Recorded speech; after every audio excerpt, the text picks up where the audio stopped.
So good morning, good afternoon, everyone. Thank you for the call, joining the call.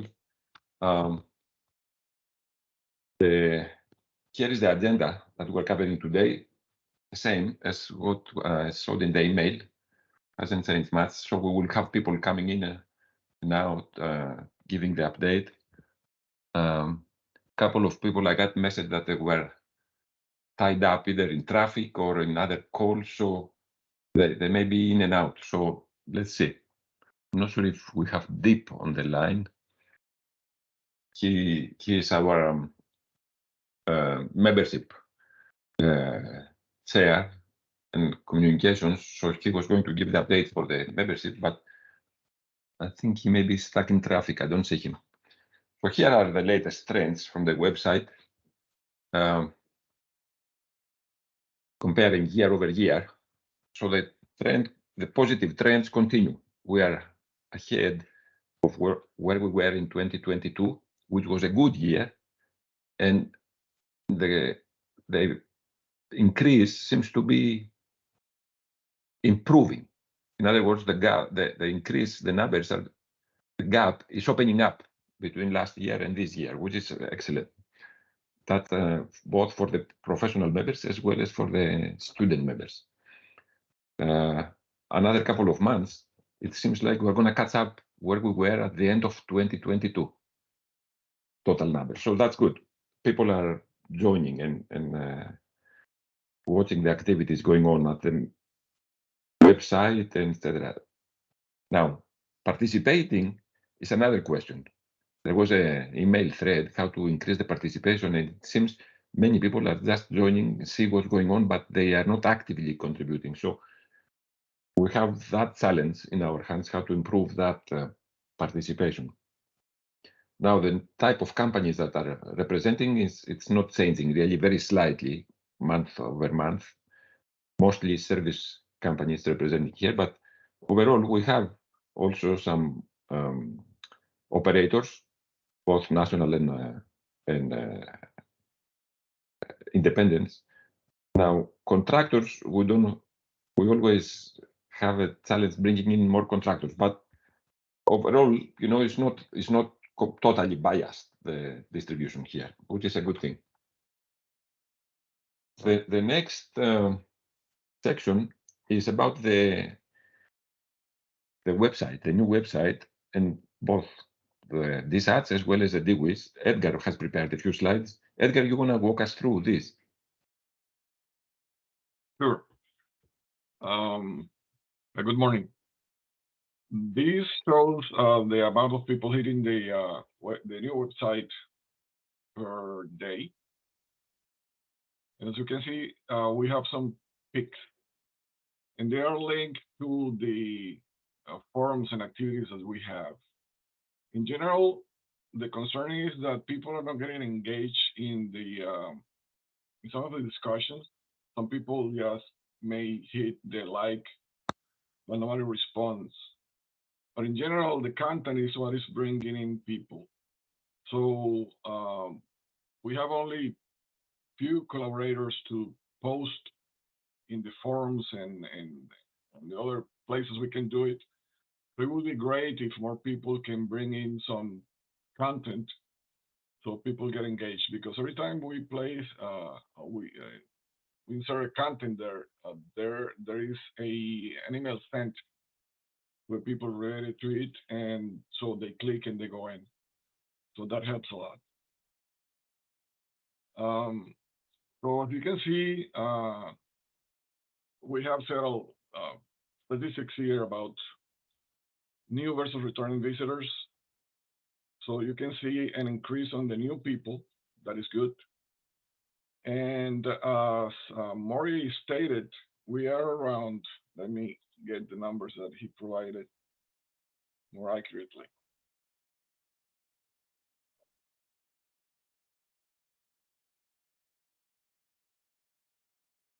He says that right now we are close to 2,000 views a month, and he wants to increase it even higher, getting to 3,000 a month. That is way more than we had when we just got the SPE. website. As you can see also, Wix email marketing helps a lot the traffic, but also we get some from Google and LinkedIn. Although from LinkedIn is going down and the direct is going down, still the direct one is the one prevailing for now. And this last one, I don't know what to make of it. It seems like people are more relaxed on Fridays and they hit more our website than any other day. But in any case, views are increasing, and we want to increase it more, adding more content. Any questions, comments? I have a question, Edgar. On the source, the traffic by source, you are distinguishing there between LinkedIn from a desktop and LinkedIn from a cell phone. The bottom two items. If I Right.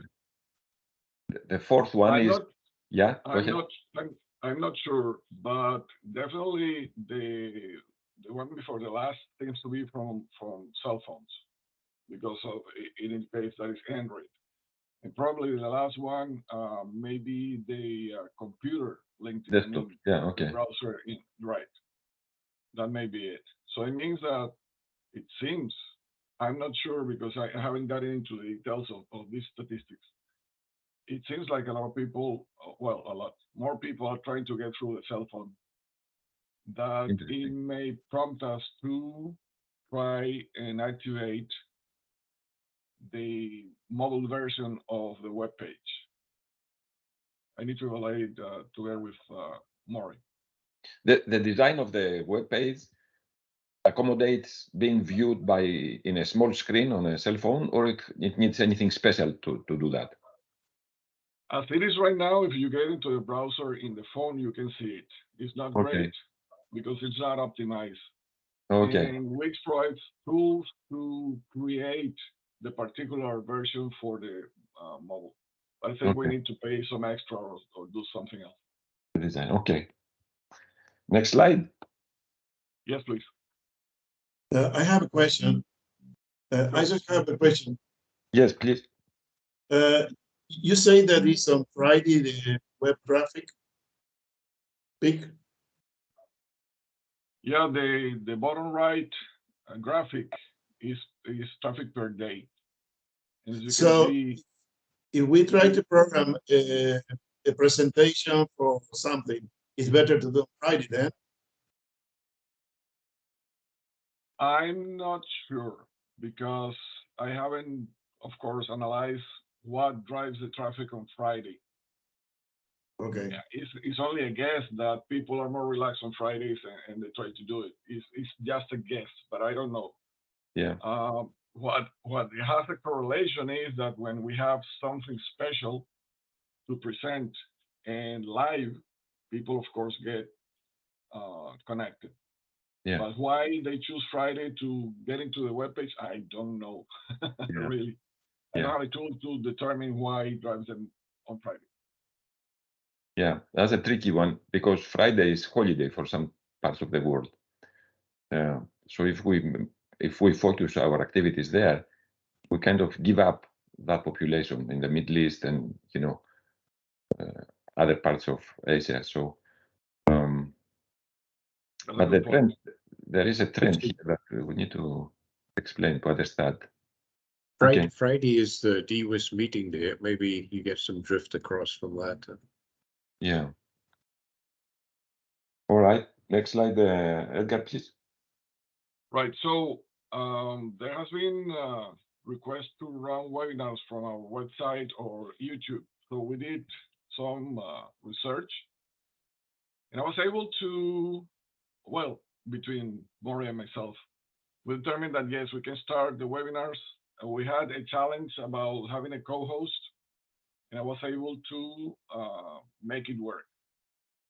But we haven't tested it completely. So we need additional testing and we need help with that. We need at least 5 people to do some as hosts and others as attendants to see how it works.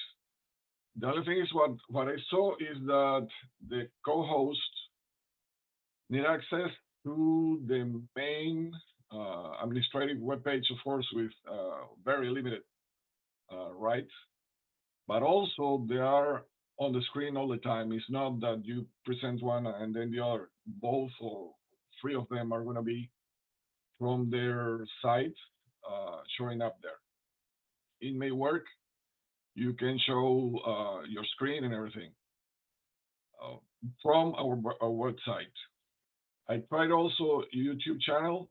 I was able to connect things, but we didn't try it completely because Maury has some concerns about using MS Teams for the meetings. He says that on his side, he has a lot of trouble making it work appropriately. So as I mentioned,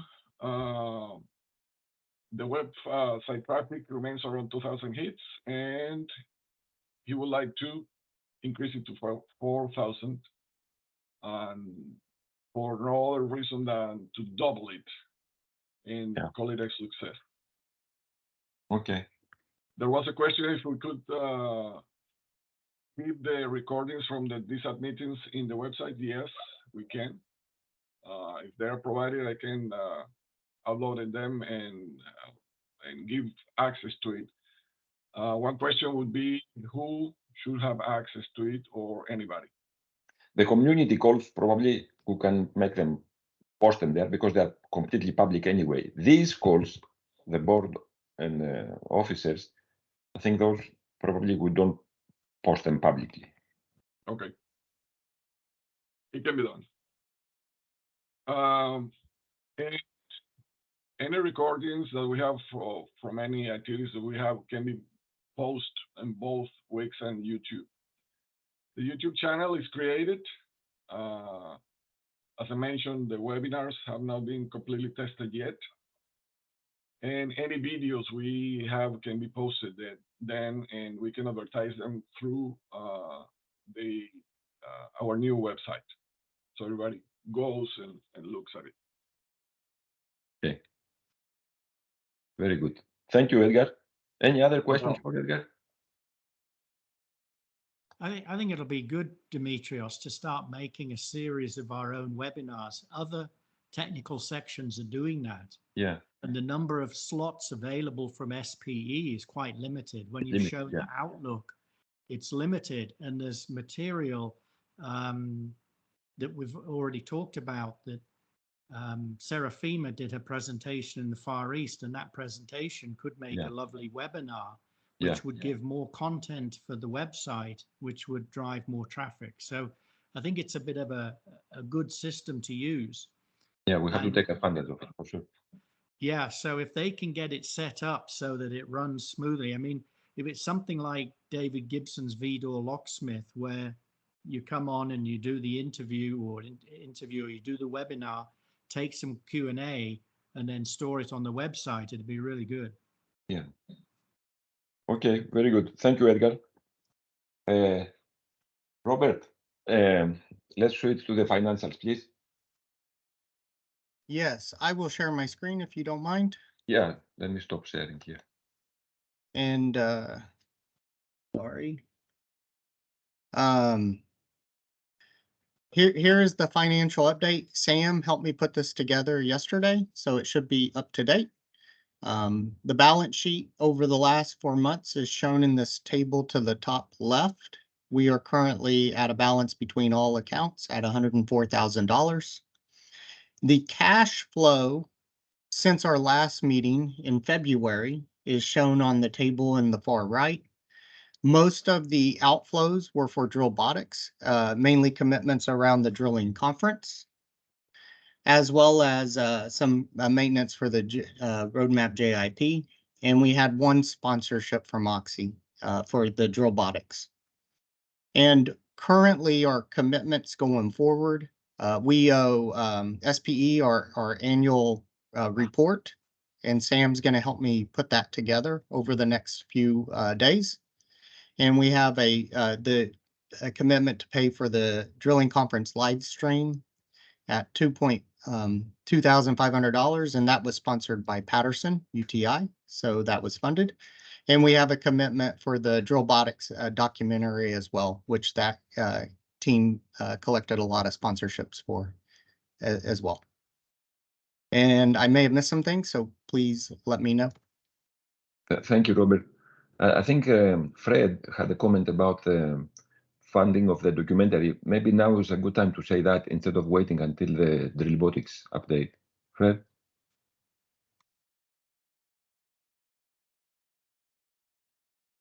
I'm muted, Fred. Hit the wrong button. We have a commitment to pay David Gibson $13,000, which he raised. He went out and found the people that gave us the money. And I just want to mention that to the board. So when you see something that says, please approve a $13,000 expenditure, you know where it's coming from. What is the timing for that, Fred? I mean, he has started already taking interviews, etc. Correct? He did interviews in Stavanger at the conference. Yeah.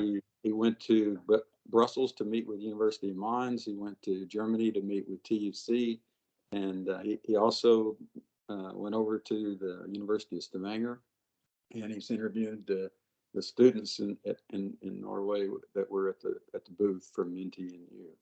So this 13,000 covers all these travel costs, etc. Correct? That's correct. Okay. So the deal was he's going to spend a whole lot more than that. He's going to probably put another $30,000 into some post-production work. Wow. But our agreement is that we only pay what he raised. Okay. I see Robert has a question. If DSATS wants to put in a little bit more money to help him out, that would be great. But we haven't made that commitment. Yeah. Robert, go ahead, please. Do we have a budget going forward for Drillbotics for this year? I do. I don't have it with me, but yes, I have it. That would be good to see sometime, please. Sure. Okay. I think John had another. We're pretty much paid up for this year. There may be some contingencies out there, but most of those were all spent in preparation for the drilling conference. Okay. John, please. Robert, the PayPal account, is it going to be closed out soon? Yes, I apologize. John, I will get a hold of PayPal and probably need to put something on your calendar, not next week, but the week after, if that's acceptable, because I know I'll need help getting access to the account. It's locked. And okay, I sent you the password, so it should be open. But no, they've locked us out and they're requiring some documentation in order to unfreeze our funds. So they need a sample of your blood, John. So I don't know exactly what that means. That's why I have to call them and figure out what the documentation they require to unfreeze our funds. And then we'll just transfer those to our bank account and close PayPal altogether. Yeah, we don't use PayPal anymore. I think the tax reporting has changed. I think there was a law passed or a modified IRS thing. Anyway, okay, I'll take a look. Okay. Thank you, guys. Thank you, Robert. Any other questions before we? Yeah, just quickly on the live stream, as Robert said, it's a wash. It's net break even because Patterson UTI sponsored the exact amount of the proposed price, which is the invoice we've received from them. But I've asked Edgar to put a vote out there just so we do have a vote on record because it's over 2,000.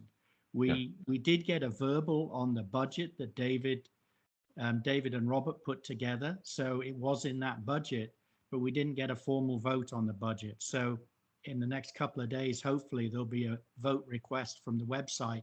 If you can just approve it because it's net zero, then we have it on record. Yeah. Thank you. Thank you, John. All right, let me go back to slides here. Okay. So that was the section update. Now we're going down a few other organizational matters. Brief update from the last community call we had last month. Sorry.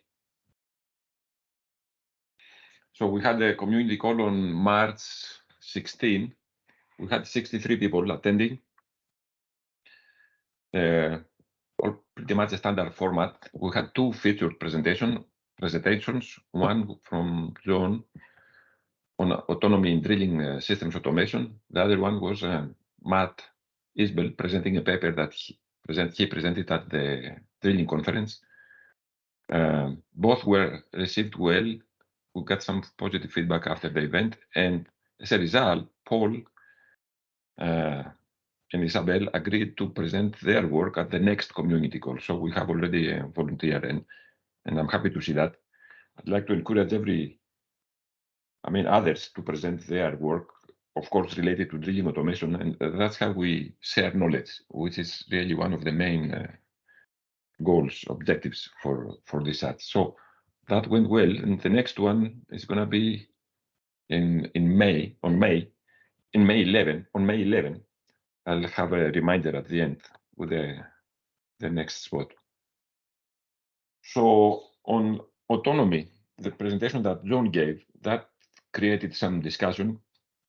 There has been a thread of emails going back and forth, a healthy discussion, I should say, talking about what are the factors that need to be considered when we talk about autonomy, the complexity of the task, the complexity of the environment, the ability of the system to learn and adapt. It's a very rich topic.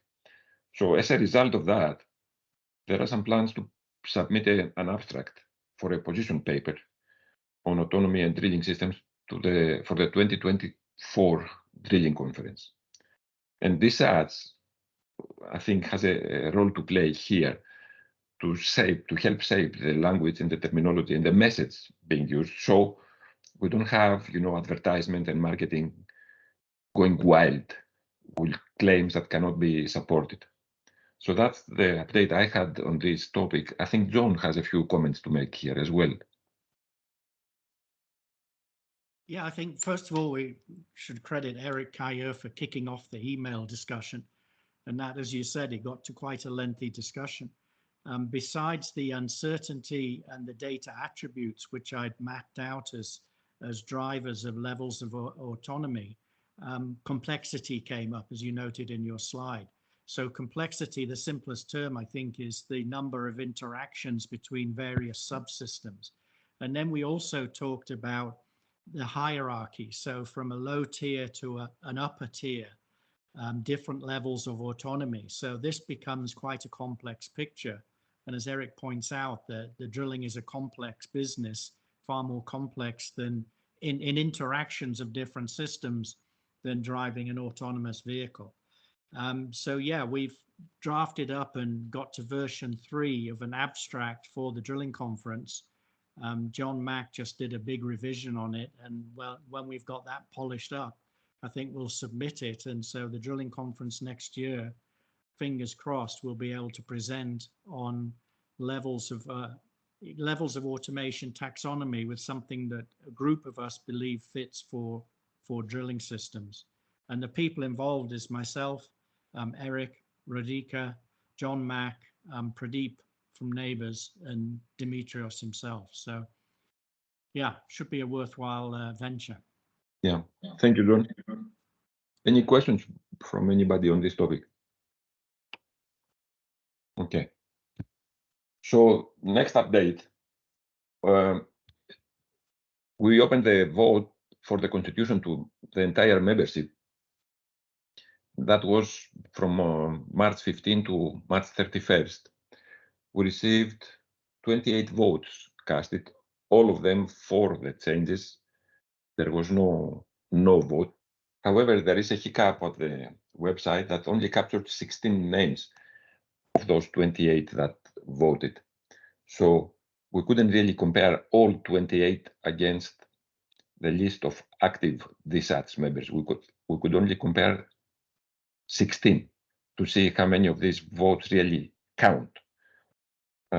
because remember, only active DSATS members should vote as per SPE, not members that registered on the website, but how many people have actually paid their dues in SPE. So that would, regarding the constitution, the bylaws are approved by the board and officers, and that is approved already. We didn't need to go to the membership.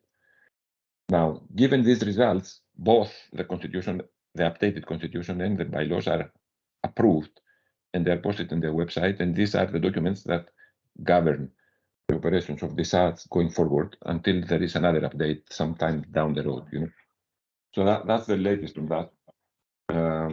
Just to add to that, Demetrius, so yeah, the 16 votes that we could actually see the names of, Deep did a tally against members, and there were 13 that were confirmed as members. So we've got officially 13 names that voted positively. Hopefully, Edgar and Maury can fix the website so that we get to see all the voters. A couple of lessons learned from what we've been doing with that voting is we need the officers and board to actively vote. So when a vote request comes out, my request on behalf of DSATS would be, please go take a look and please vote, because we need to have a quorum, which is defined in the Constitution. And then we need, for many things, we need an 80% vote. So we need quite a few people to vote to get it carried through properly. The other lesson learned is that, get Wix fixed. I don't know, Edgar, do you have an update on the fix? It was a bug, I think. Yes, it's a bug, and they didn't give me a timeline. It seems like it's not high priority. What they told me was that it's not a feature used too much. So I don't know where in the backlog is set up. I don't know when they're going to fix it. Yeah, I can tell you that it's not fixed yet, because we had the same exact issue in the voting for the VNV charter that we attempted. So we got 4 votes for that one and only 2 names. So the issue is still there on that. We need to keep pushing the Wix people to fix it, because this is important. Yeah, just to clarify, the people who normally vote are the officers who are named into the various positions in DSATS. The directors, not the director emeritus, the 3 of us know that we don't vote. So even though we're on the list, we don't push the button. But the directors, the 6 of them vote. And then anybody who is a chair of an approved subcommittee like Drillbotics, then that person is also de facto an officer. So Sashi, as the chair of Drillbotics, is an officer. So people ought to just be aware we do need your vote when we ask for it, so that we can tally them and put them on the record. The other question I raised, Demetrios, and I think we still need to come up with an answer, is where do we put official documents? Because I'll clean up the color coding out of the Constitution. I'll turn it into a PDF file, and I'll give it to Edgar and Maury to load up on the website so it's visible. But that I don't think is an official record. I've had the record historically myself, but I think DSATS needs somewhere to put documentation that it wants to keep recorded. Now, Greg said he would have a record, but I think we ought to figure something for ourselves, because there's also the document I wrote that Tony Beebe updated. I think you updated. It's in the hands of David Curry now, and I think he's done an update. The document that describes how to set up symposiums. And then there's the lessons learned that David just created. And I think those kind of documents should be filed somewhere where we know they're safe, permanent, and accessible. So somebody who's going to do a symposium, for example, can go get the document. And I don't know what the answer is to that question. I think the answer, John, is a cloud storage, where we maintain all documentations, constitution, bylaws, minutes, lessons learned, etc. And that is being backed up. It's being safe. It's accessible. It provides continuity, because as people rotate in and out, they don't keep the documents with them on their personal computers, etc., or USB flash drives, etc. There is a central location, and people coming in get access, and people going out, let's say they lose access, so to speak. But to me, that's an easy solution, and I don't think we have risk of information leaking that can become a problem. You know, there are all kinds of hacks you hear on the internet, but I think that risk for us is not a showstopper compared to the benefits that we have. You know, storing in individual locations, external hard drives, etc., is not the right way, because you know we rely on individuals to maintain that documentation and not to be lost and to be passed along, etc. And you know how that goes. We all know. So that's my proposal. Have a central cloud location in Google or something, and people, officers, the current officers have access to that. You know. But it's a topic, is a valid question. Absolutely, yeah. I see. I thought there is a question. Someone had a question. It's me. Yeah. I just wanted to clarify something. I think, Yes. John, you may have misspoken. You talked about officers, you talked about people voting, the board members, and then the officers. And then I think you said something about subcommittee chairs or officers. I don't believe they are. I believe they're appointed rather than elected. Just wanted to clarify Robert, that. yeah, they're appointed by the board, by a vote of the board, and they, in our constitution, they become officers. We have it written into the constitution that they get the role of an officer. Thanks So for they're the not elected, so yeah, correct. Thanks for the clarification. Yeah, you're welcome. It's particular to our constitution, and we did it because we felt that people who are chairs of these subcommittees ought to have a vote on some things because they're, you know, heavily involved in actions. Okay. Very good. All right, let's move. Yeah, that is a slight concern there in terms of a self-perpetuating committee at that point in time. The board commits, authorizes enough subcommittee chairs to have votes swing their way. I'll go with what you said. Thanks. Okay, thank you, Robert. Let's continue here. Next update is for the verification and validation subcommittee. Rodica has prepared a few slides. So please go ahead, Rodica. Thank you, Dimitrios. We are not official yet, but I taken the liberty to write the subcommittee there, but it's proposed. So we have been having tri-weekly meetings. For now, we have Wednesdays from 3 to 4. This is Central European summertime. And with the next meeting, April 26th. So if you're interested, just email me and I will send the link to the meeting. We are working on attracting more members in the team, and hopefully it will be easier once we have a charter approved by the board. We are very happy to get help from Murray and Edgar, and we have a group on verification and validation, which is rather thin right now, but we hope to add more and more with the coming meetings. And I noticed someone uploaded the proposal of the charter to the website. So we have an ongoing process on the charter, as I mentioned. So far, we are the group is depicted in the picture. We are not a large group, but people are attending the meetings. So we are very happy to have the people there and are contributing to the subcommittee. So if you can take the next slide, Demetrius, thank you. So I just wanted, of course, you received the Word document, which was sent by Dimitrios before the vote. So we discussed now in the team, and we defined as our mission, the mission for the verification validation, to increase awareness and understanding of how relevant the verification and validation is in drilling systems automation. So if you could take the next one.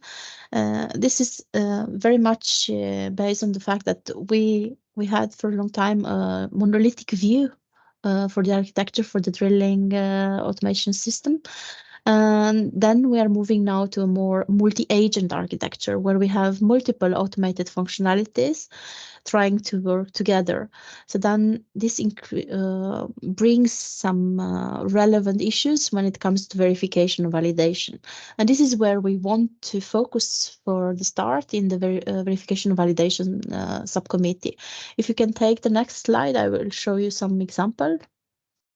So for instance, if we pick up one automated functionality, it might need some data from different parts. So it's important to check consistency in data for a proper behavior of that functionality. Together with the data, they might, if you can take the next one, because it's like an animation, thank you. They might be relying on different features. For instance, they might be relying on having someone providing fault detection, isolation, and recovery features.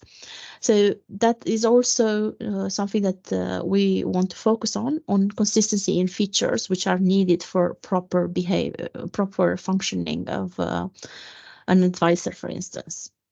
And based on this discussion, we came up with the goals for the charter in the next slide. And learning from the good work in Davis, we want first to address an adequate glossary for terms relevant for verification and validation. Want to look into the definitions, provide recommendation on how to achieve verification and validation when multiple automated functionalities are involved. And we want to investigate the possibility of defining a conceptual framework for the formal verification of consistency, as I mentioned, in data and features. We are thinking of the document as a live document. So this is the first version. So we are aiming to update the document throughout the life of the subcommittee. And also something else, if you take the last one, is that what we discussed is that, if you can take the last slide, Dimitrios, please. That is not the goal of the verification and validation subcommittee to qualify the different advices and models in the automated drilling system. And at the same time, the subcommittee will not provide standards for verification and validation in automated drilling system, which is according to the bylaws and what is defined in the DSATS. So thank you. And I just, before I just give the word, I just want to say that we are very happy that we got a dialogue starting and people were stepping up and giving us feedback. For instance, we got some feedback from possible directions from Pradeep. We are very happy for that. We also got some feedback from John Devard regarding some methods which might be relevant. So I'm currently investigating that direction as well. So please get in touch with us if you have more feedback. Thank you. Thank you, Rodica. Any questions? I think there is a question from Sasi. Go ahead, Sasi. Yes. Hey, Rodica, the last statement where you have this subcommittee will not provide standards. Yes. I thought I remember Dimitrios, you said SPE is now allowing or as an organization is okay to publish standards. I forget under what context there you is a step mentioned in that direction. Yes, but I'll let Rodica answer. Yeah. Yes, it was written in one of the documents. So we just wanted to emphasize the fact because there were some discussions in the group. So we wanted to put it in writing that we will not provide standards as part of the work in this subcommittee. I mean, SPE overall cannot enforce standards and cannot audit. That's not, but it can provide, it can generate in its subcommittees and the technical sections guidelines and best practices that can now be propagated forward. And if adopted by the appropriate bodies, then they do become standards. So I think that's kind of the gray area in the middle, I think. So, Rodica, the goal would be, it won't be a standard, but you will have guidelines. Yes. That you will provide. Okay, that understood. is correct. Thanks. Thank you. Any other questions for John? You're still muted, John. Oh yeah, I was having a great conversation as usual. Hey, as I read this, the focus here is on the verification piece, right? And because the validation piece would go more into the commercial environment. Is that correct? Yes, it is correct. So this is also because we want to start from some part, and we want a realistic scope for the first part of the subcommittee. So yes, the focus, you are perfectly correct. The verification is on verification for this. Okay, and then, but to verify, you typically verify against a set of requirements, and I don't know if those exist. That's, what would you? I see you're going to put in the framework and how it's verified, but typically you verify against something, right? And do you think you will come up with a set of requirements for automation systems as well that you're And verifying? that is a very good question. And so that's why we are thinking to start with consistency in data, because it's easy to check if, well, it's not easy. I don't think it's easy, but at least the requirement there, you should have consistency in data is something that we can attack. And the same consistency in future. So if you have different type of data, different values, so this is something that people have been looking into. And so the requirement is there when we say we want to have consistency. Okay. Yes. Fred? Okay, interesting. You are muted, Fred. Anybody who is in an organization where you have actually tried to make this thing work on a rig, and you have people who have experience with that, we need them in our committee, please. Please search for volunteers, or please volunteer some of your folks. Thank you. Thank you, Fred. Robert? Yeah, just a quick, did you talk to Zoom already from ConocoPhillips? No, but we are open for any suggestions. Do I have your email address? Probably it's on the invite. Huh? It's in the invite, but if you don't, let me know, Robert. Okay, so I will bring you in contact with Zoom. That's her nickname. I think it was chosen before the Zoom program became very popular, to be honest. She's very instrumental in sensor verification. And actually the driving factor between API standards on sensor calibration and verification. So if you can talk to her, she has a huge network of people that are active exactly in this verification and validation sphere. Very good. Thank you. We very much appreciate. Fred, you have another comment, or there you go. Okay. Thank you, Rudika. I think that's it for this subcommittee. Let's move on. The next one. So human factors. Maybe I think Sasi is still here. Yeah, I'm here. Yeah, go ahead, Sasi, please. Sure. I don't have any slides. Oh, there you go. You have. Thanks, Dimitrios, for putting to the slides. I think over the last month, we kind of took a step back on what we want to do in human factors.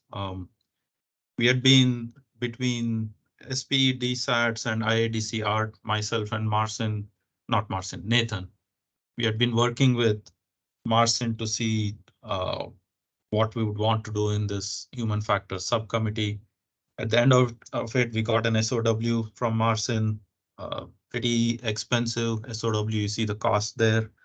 And then the other challenge we ran into was Marcin ended up withdrawing from supporting because he had other commitments.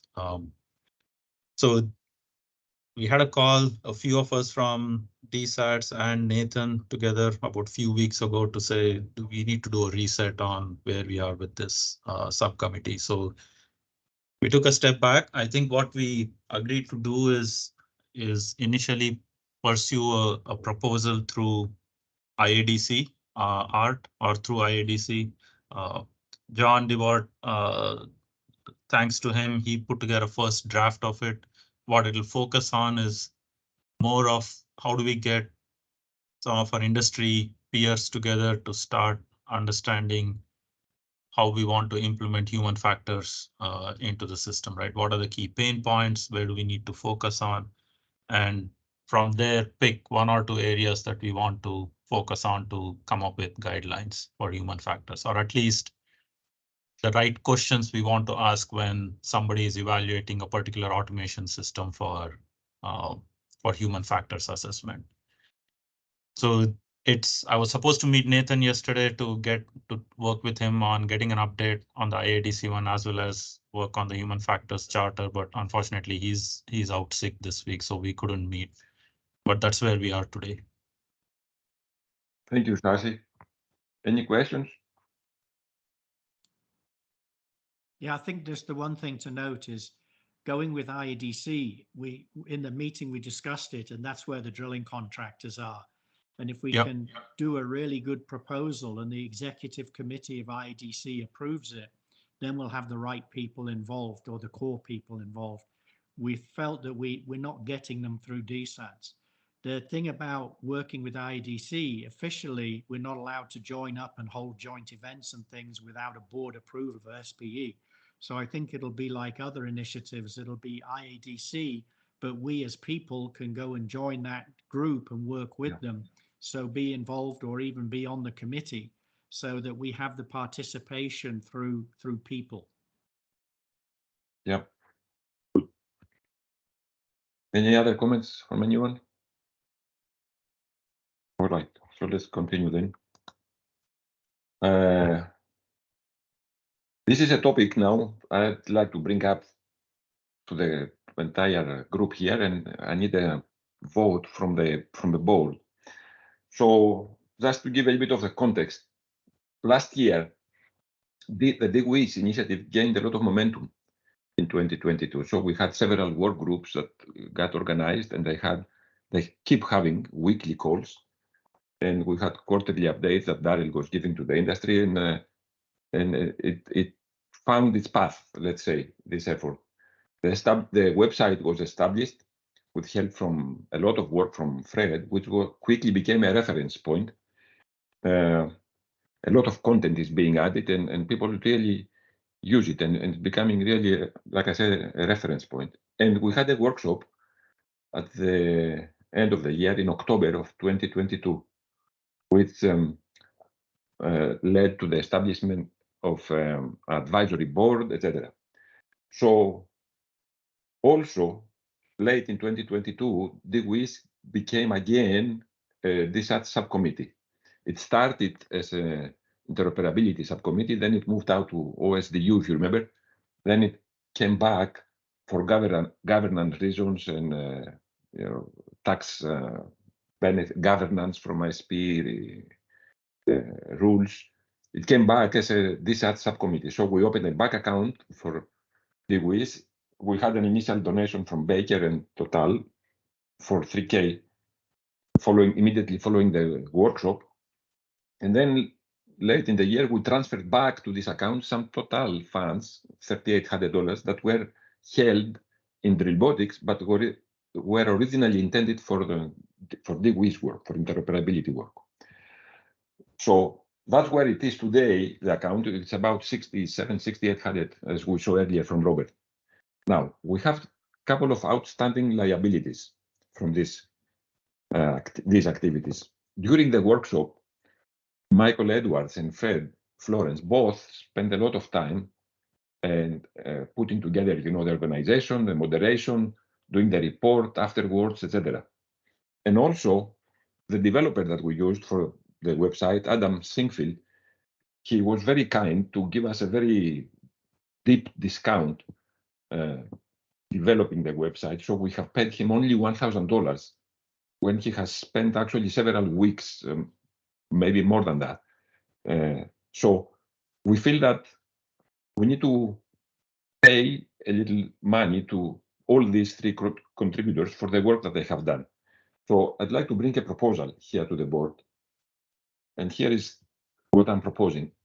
Use the current funds in the DWIS account to make 3 one-time payments of 2,000 each to Michael, Fred, and Adam. This is in recognition for the work that these individuals have done. It's probably low compared to the amount of time that they dedicated, but this is all that DWIS can afford right now with the level of fundraising that we have. So in exchange for these payments, I propose that the three parties forfeit, any additional expectations, any liabilities, any invoices for work done in the past. Basically, these payments are a closure to all the work that has been done so far. And all three will be recognized as sponsors of the DWIS initiative at the website for the next 3 years. Going forward, there is work to do in terms of raising funds for DWIS, expanding the scope of the work. Right now, a lot of what's happening is happening through the group at NORS, but we need more material resources to do work elsewhere. In other words, we cannot constantly use volunteers who in their free time develop code and expect this code to become a standard for the industry. So if we want to make this a little bit more serious, we will need to raise funds and fund some of this work in a proper way, but that's a separate discussion. For now, I just want to bring this proposal up for approval, and we're going to put a vote on the website so it gets captured. This is something that closes these open liabilities from last year and allows us to focus, the way forward. That's it, really. That's what I want to have. If there are any questions or suggestions or comments here, please, now is the time. Otherwise, the board should see a notification for a vote at the website. Demetrius, it's Robert. I've got a quick question. Yes. So what commitments did we make as a board to pay for that work rather than volunteer work? The work of all those people is much appreciated, of course. But what commitments were made in advance? You are talking for these three individuals, Robert, or in general, any other commitments? For these commitments that you're asking us to vote on, what were the commitments? Okay, so when this work was planned, which was essentially the summer of last year, leading into the fall, DWIS was not yet formally under DSATS. So we didn't have an approval in advance from the DSATS using a proposal and a quote for this spending. It was handled rather internally in DWIS, which admittedly at the time did not have any funds available. So there was not really a formal approval process. And that's partly what creates this awkward situation now. Going forward, the clear lesson learned for DWIS and for DSATS and for all the subcommittees is that before any spending occurs, a proposal needs to be submitted with a quote, reviewed, authorized, and then the work happens. And that is captured now clearly in the template that we have created for subcommittees and in the bylaws of the organization. So I think that hole is closed now, but we have to close this hole that is still open. And it happened during the transition as DWIS was coming back into DSATS. Thanks. Who made the commitments to those works? There was no formal commitment. It was a little bit casual, verbal, I would say. It was, I think, Daryl and Michael and Fred discussed all this, how to make this happen. And Daryl put some money on the table as much as he could, which is what is in the account right now, really, essentially. Hey, Robert, I can tell you what I thought. I figured that I was going to get paid about $10,000.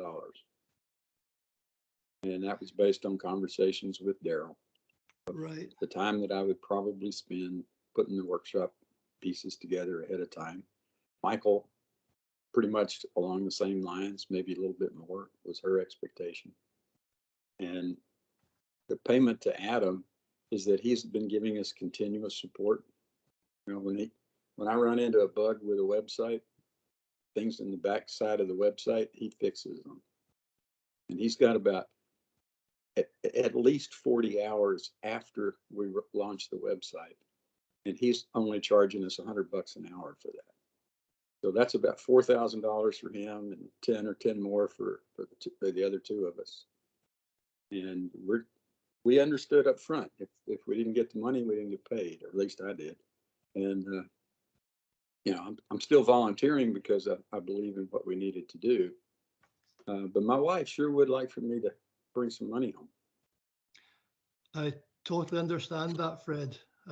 Yeah, and as independent myself, yeah, we've got lessons to learn there too, in terms of commitments and things like that. Verbal contracts aren't worth the paper they're written on, but I hear your position and I understand. Good explanation. Thank you. Any other questions from anyone before we move on? Okay. All right. So then we have a little bit more detail about the ongoing activities. How are we doing with time? We have about 30 minutes left. Okay. So now I have a slide that Matt shared. Unfortunately, Matt couldn't join us today. Matt Isbell, who is leading the advisory board for the WIS. So that's a kind of a high-level update that Matt prepared. So there are bi-weekly meetings of the advisory board. They happen every Friday morning here in Houston time. After the advisory board meets those Fridays immediately after the DWIS update meeting, that, as we call it, that happens every Friday. And they discuss, so Matt and his team, they have created a list with all the issues that they need to look at. Todd has undertaken the responsibility to hold a survey with other contractors and identify the issues and the needs coming from the contractor point of view, which is, I think, an excellent initiative. And the plan for the advisory board is to, in its meetings, to discuss these issues, prioritize, and provide guidance to the work groups. Currently, they have a list with 11 issues. I don't have the details here. And as a deliverable is to provide the DWIS roadmap where they would like to see this whole initiative going. Now, there are some details that Matt has, how the committee runs, you know, what is the process for adding issues to this list, etc. Is the logistics. It's very much process oriented, very formal, which is good, very structured. But that's the high level activities going on at the advisory board. Individually now, the work groups, they're progressing very well. The point has come. Now I'm taking the freedom here to speak, but since we have Eric and John and others on the call, please feel free to provide any updates. The work groups are working, they're advancing. We're having a demo. Everybody pretty much is working towards a demo that is going to happen sometime in the summer, I think, to show, to demonstrate some of the issues that Rodika mentioned earlier, how you can have modules, different pieces of software from different vendors, all plugging in together and exchanging data and information and working in sync and not breaking each other. The use case, the specific example that the team is focusing on is ROP optimization, where you have an auto driller and you have advisors, external advisors that are providing input. And you have other modules, other advisors that watch the safety of the whole operation, all of them running together. And now you hit a stringer, a hard stringer, and things have to change. and actions have to be taken and priorities have to change, how to handle this, let's say, occurrence, and how to go through it and come out on the other side. So that's the purpose of the demo, to show that all these pieces work together. There are a few companies that have volunteered, that have offered to develop some of the components for this. And it's worth mentioning here that IRPP and Sekal and Halliburton are actively contributing, and there is an open invitation for others to step up and participate in this. So I'll stop there and invite Eric or John or anybody else who wants to add anything here for the benefit of the group. I think you made a very good summary, so I don't have anything else to add. Thank you, Eric. Nothing from my end. Any questions from anyone? The board is also looking at putting together an abstract for the conference next year. And the idea is to basically talk about some of the pain points and some of the successes that people have had, and then be able to say, if we had this, life would be more successful. So yeah, some concrete examples by contractors and operators of the value of interoperability. Thank you, Fred. Yeah, that's a very good point. So yeah, there is a discussion, some effort going on to put together a position paper, essentially, for interoperability, not focusing so much on the implementation and the technical details, but rather the business benefits that drive this work and why we're doing it and what we expect out of it. And I think that can be very powerful if done correctly. But at least we have participation now from a broader section of the industry, you know, contractors, operators, and if those two sub-segments participate to define, let's say, this the drivers that will go in this position paper, I think that will be extremely useful. Thank you, Fred. All right, so let's move to the next update. So Drillbotics, we discussed a little bit of the documentary. Maybe Fred or Sasi can give us an update on the competition for this year. Joshi, go ahead. If he's still here, he had to drop out at some point. Okay. We've had a number of teams that dropped out, and so there's not a lot of teams still out there. There's in the competition where they actually build a rig, there are 2 teams in Europe and 1 team in the United States.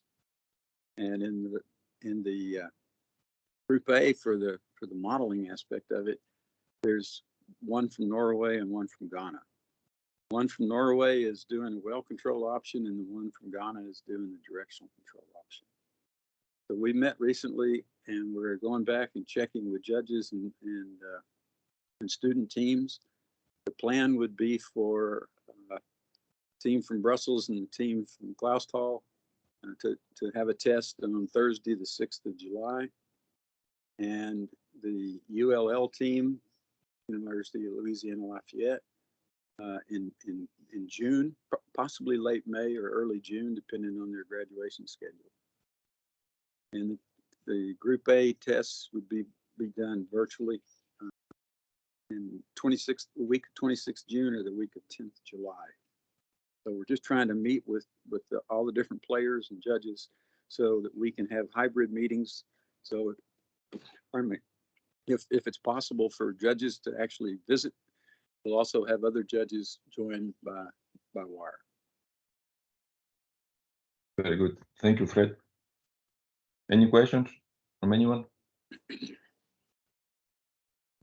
Just a quick wonder, Fred, why are the universities dropping out? Do you know? Well, some of them have not been here before, and they didn't realize how difficult it is. And so they've gotten into it and then decided they had to drop out because they couldn't make the rig work. That's been the main thing. NTNU, who's been a continual winner along this program, dropped out because the the students have a project where they're actually using the mini rig for their master's work and actually doing research with the rig. So also there's a reduction in the number of drilling engineering students that are entering the universities. And, you know, we're trying to use Drillbotics as, I guess you'd say, a sexy lead-in to get students to see more about the problems of drilling and how they can use technology for the benefit of the industry and the safety of the industry. And a lot of young students don't care for the oil industry at all right now. That's part of our problem. We got the wrong image. Robert? Yeah, I'm just kind of listening to hearing what's going on there, and wondering a couple of things. Are we maybe needing to refocus? I think Drillbotics is a great link to the students going forward, and from the interest from both Nestor in South America and our colleagues in Asia Pacific of being interested in helping universities participate. I wonder if we need to refocus our competitions for future years.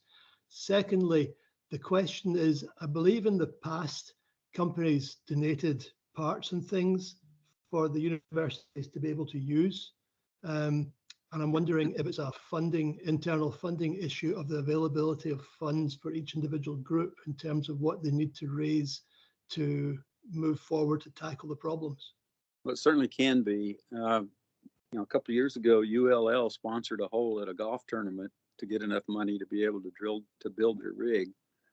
And there's no university funds for it. So they had to do it on their own. I've talked a long time about trying to get a bunch of money together so that we could give some schools $5,000 or $10,000, call it a scholarship. So I think that would help. I think what Nestor's trying to do in South America is going to be tremendous. And the contribution that's just come from wellbore positioning technical section, they've added about four judges, I think, to our group. You mentioned earlier, Demetrius, about participation. We need judges to play with us. We need people to go to the schools that their alumnus from those schools. Go back and talk to some of the professors to see if this stuff is doable. But we need more teams and we need more participants. It would help a lot. Yeah, I leaned a bit on the wellbore positioning technical section. Yeah, it worked, Robert. We've gotten a great response from your group. Not just the judges, but the support for individual universities challenging people like Jonathan, I think, had supported one of the Louisiana universities, whichever one he went to. Yep. He'll be mad that I don't remember which one. Yep. But hey guys, all the rest of them need that support to compete. So get involved.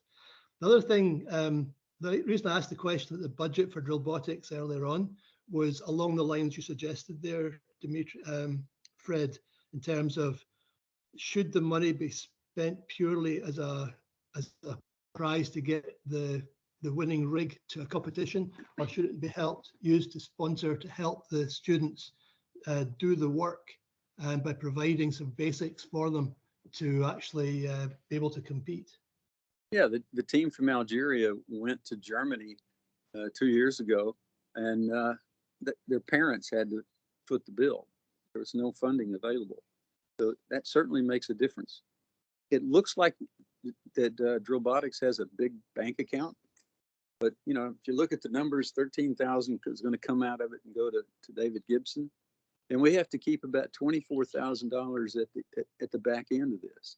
If we don't have a contest next year, whoever the winning team this year is, they're going to go to the drilling conference. Now, let's say that we have to fly somebody across the Atlantic Ocean to get to Galveston.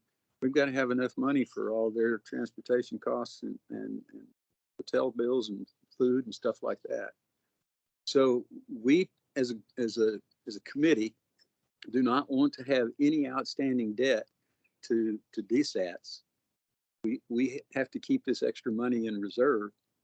So the money that we got, probably, you know, we're going to have more money next year just from volunteers, just to be able to keep going and keep that reserve account full. But if we want to go to a scholarship, you know, if we can find some kind of STEM grant that comes from a government somewhere, if you guys have any clues that you can share with us, it would be great. It would be just great. Okay. Thank you, Fred. Thank you, Robert. Let's move on for the sake of time. So the other couple of subcommittees we have are the OSDC. I'm not sure if we have here Paul or Roman.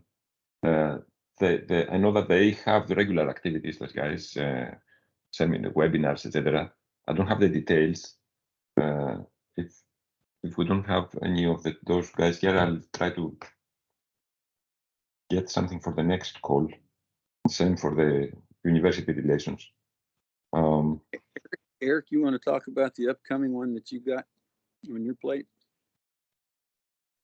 Yes, so there was so I made a presentation, a community call presentation for the OSDC about rheological behavior measurements with rheometers and how to do corrections for those measurements and how to do calibrations of yield power law models.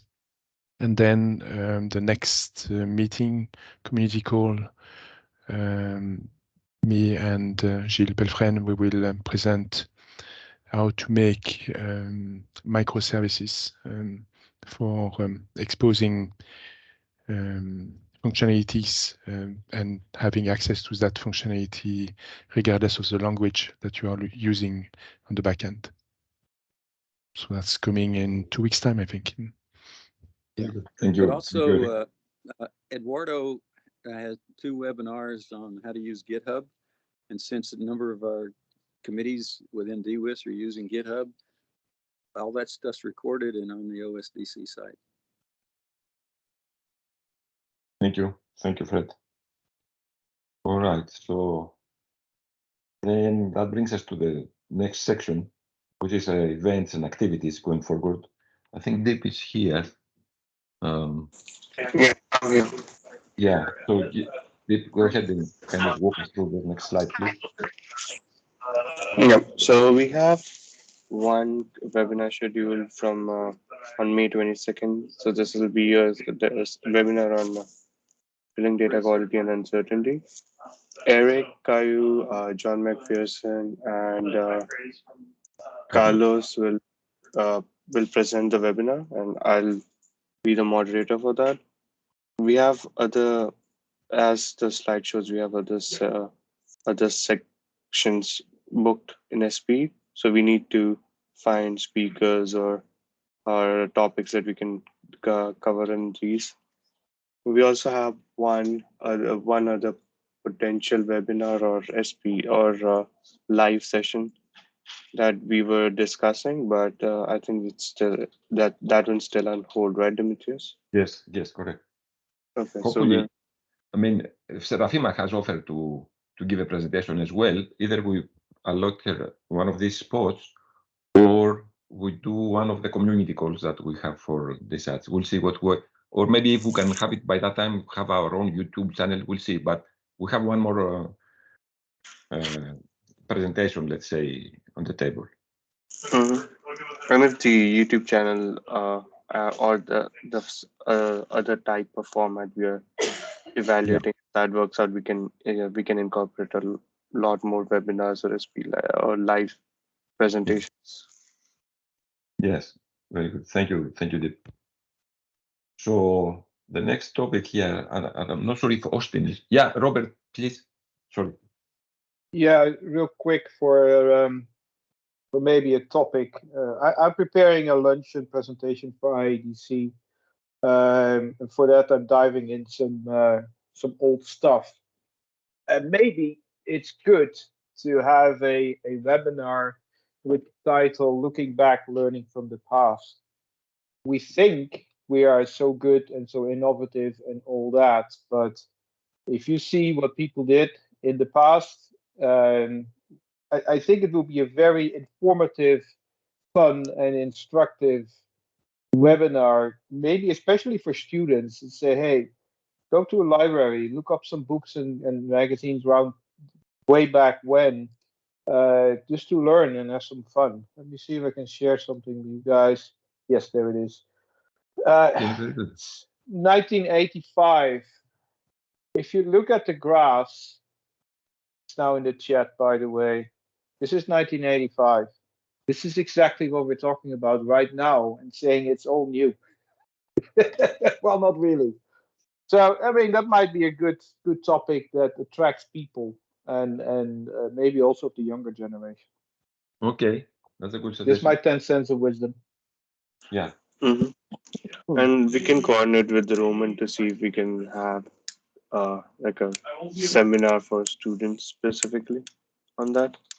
Yeah, that would be a good one. I'll send an email over to Roman and everyone and see what everyone feels. Thank you, Robert. Thank you, Dick. So the next item is the special session that we're trying to put together for the ATC. I'm not sure if Austin is here. I think he's not. Maybe I think he's traveling. But the latest is that the session is formally approved by the organizing committee of the ATC. It's going to be a 90-minute session on Sunday before the ATC. It's going to have a panel where they're going to debate topics, and following that is going to be a social event. So it's going to not proper dinner, but finger foods and drinks in that same room, and it's going to break down into 4 groups where people will go and will debate, specific topics. It's in the planning. This session, we're going to need also some sponsorships for that event to cover the costs. Maybe if we get enough, we don't have to issue tickets. If not, we may have to issue tickets for that event. But it's moving forward full steam, and I think now Austin and the committee are looking to secure panelists and work out all the details for the event. I don't have. Hi, Dimitri. Yeah, Dimitri. Yeah, go ahead. Tony here. Yeah, great support from inside GTTS for this event as well, and we'll help find some sponsorship too. Yeah. Excellent. Thank you, Tony. Yeah. And I will get with Austin and we'll and help him out on this. But we in GTTS we got 2 other sessions as well. Yeah. Excellent. And it'd be nice if some of the DSATS folks come to those. That should be cool. Sure, absolutely. Yeah. John, I think Dimitrios, there was an email from Greg where he gave an update on how these things are organized now by SPE. So SPE actually gets the sponsorship, and they're at 2,500 and at 5,000, and they have a package for each, which includes certain free admission and then different advertising on the ATCE site. So it seems that SPE is taking control of the sponsorship, which is different to what we've done in the past. The other thing is that SPE confirmed a dinner from 7:30 to 9 p.m. So Austin's going to have to work with them to get this translated into something else. They also are quoting the registration fees for it, and they used to be about $80. And Greg was thinking it's going up because of inflation. Mm-hmm. So it seems that it's been put into a dinner with certain parameters which SPE are defining. He also gave out 3 analysis of costs and income for past events, so from last year. And there was one event where they got a good turnout and where they got a lot of sponsorship, and they came out positive. And that was including using $4,000 for their AV. Yeah. There are 2 other events where they got very low turnout, I think 40 or 45 people, I think he said. And one of them got very low sponsorship and they lost money. So they were negative, even after the 4,000 that it cost for the AV. Yeah. Now, I did ask Greg, and David Curry's been chasing him for what our AV cost was in Stavanger, because some of our $5,000 will have been used there. Yeah. So we won't have funds. And then Tony presumably is going to burn up his $5,000 for GTTS on one of one other, plus yeah. something events. Yeah. So it's going to have to be heavily funded. And I just raised the flag that we've fallen into an SPE process that may just force us towards a dinner, whereas we need to Austin needs to redirect it if it's going to be this other format. And that we definitely are going to need sponsorship because we don't have the AV budget. And like I say, GTTS, as Tony said, are doing 3 events, so they won't have a budget. Hi, everybody. This is Greg. I'm just going to chime in real quick. So those 2 sponsorships that are available, it's still up to the sections to gather and go out and get those sponsors. What SPE does is just make it easy for the sponsors to go online through the ATCE website. They'll have I don't know if it's live yet, but it will be soon. They go and they select the sponsorship for the dinner or event that they want, and they do their sponsorship application through the website. But it's still up to the section to gather those sponsors and point them where to go to sponsor the event. Hey, Greg, would you find out if anybody can go there as a sponsor or only people who have a booth?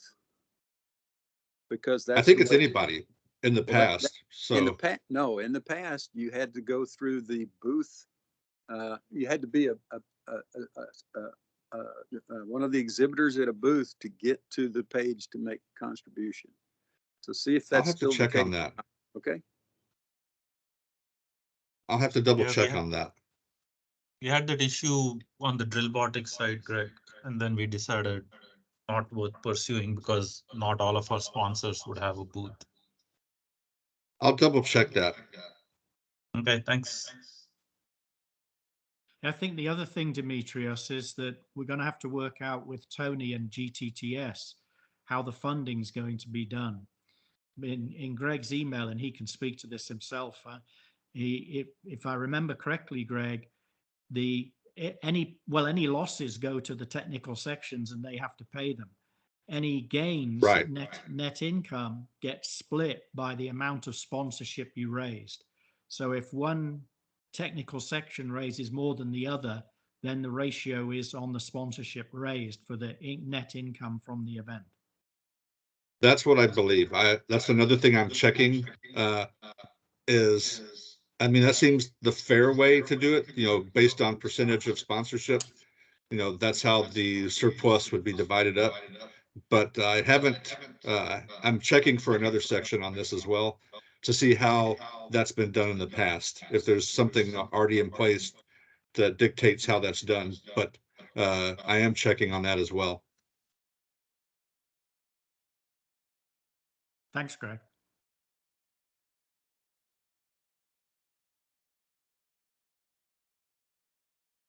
Demetrios, you're muted. Muted. Sorry, guys.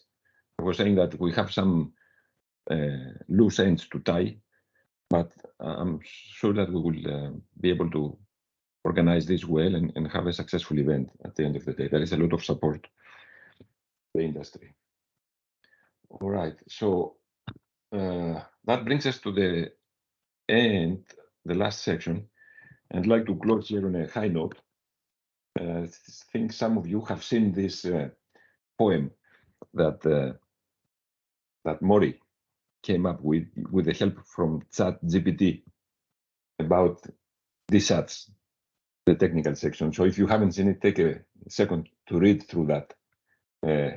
It's pretty amazing what ChatGPT came up with. I think we're going to be seeing this, more often going forward. More serious or a more funny setting. Now, John the Ward pointed out that we need to add some music to it if we want to make it an anthem or something, That's the next challenge for Mori. Try to. I think Mori needs to sing it. Yeah. Oh, scare is that. I think between McPherson, Mori, and we could have a Scottish choir. Yeah. And then That's we an have- idea. Or they have to say the poem in the style of Robbie Burns, yeah, Yeah. and we'll record it. Take a lot of Lafroy to get there. All right. So, final slide. The real conclusion. This one. So the membership trends, they keep going in the right direction. That's a good thing, but that doesn't mean we need to leave our guard down. As we see, you know, the drill robotics, some universities drop out. We need to support those kids. We need to represent the industry in a more attractive way there, keep them involved. So work continues, the challenges continue on our side. I think, like I said last time, we can reach out outside the traditional oil and gas disciplines, you know, mechanical engineering or electrical or geology or whatever, but there is a lot of new fields that we can look for talent. Collaboration with technical sections, same key points as last time. We just need to keep looking for those. One, I'd like to take this opportunity to mention something that came up in a call that Greg hosted for SP recently. When we were, as technical section, organizes events, like we did, for example, the symposium at the drilling conference in Stavanger, it's a good idea to coordinate with the local chapter, the Stavanger chapter or Norway chapter of SPE. So the two organizations together, they have more leverage and they can advertise better and attract more people. So that's something that is, I think, is a very good point, and we need to take it forward for all events, including, for example, the ATC symposium. The ATC event that we're trying to put together, it's not just the technical sections that participate, but we can look here at the Gulf Coast, for example, and see how they can get involved and what they have to contribute in terms of people, in terms of knowledge, in terms of experience, etc. So I think that was a good takeaway point from that presentation. Other than that, the next to the last point about creating standards and guidelines, etc., we are already reaching that point with some of the DWIS work about downlinking, etc. Yesterday, we had a call yesterday, and we are at the point where there is a proposal on the table, some code, you know, for a communication for an API. And the question is, what's the next step from here? Do we open it up for comments, for suggestions, like, for example, the sensor stewardship group did in IDC? Do we need to, how do we elevate this to the next level where it becomes, let's say, more visible or maybe even accepted by the industry and people start using it, you know? So we are at that crossroad right now, and that question is gonna be facing us, you know, more and more going forward. I'll stop there. And the next event, the next DSATS call is next month, May 11, is a community call. The invitation will go out about 2 weeks before, so maybe you want to block it on your calendars. Like I said, Isabel is going to present there. Maybe we can get one more presenter. I'll send the agenda ahead of time. And that's all really we had for the call today, just on time. Thank you all for staying all the way to the end. If there is any concerns, questions, etc., feel free to reach out by email, and we'll keep in touch. Thank you very much. Thank you. Goodbye. Thank you. Bye. Bye. Yeah, goodbye.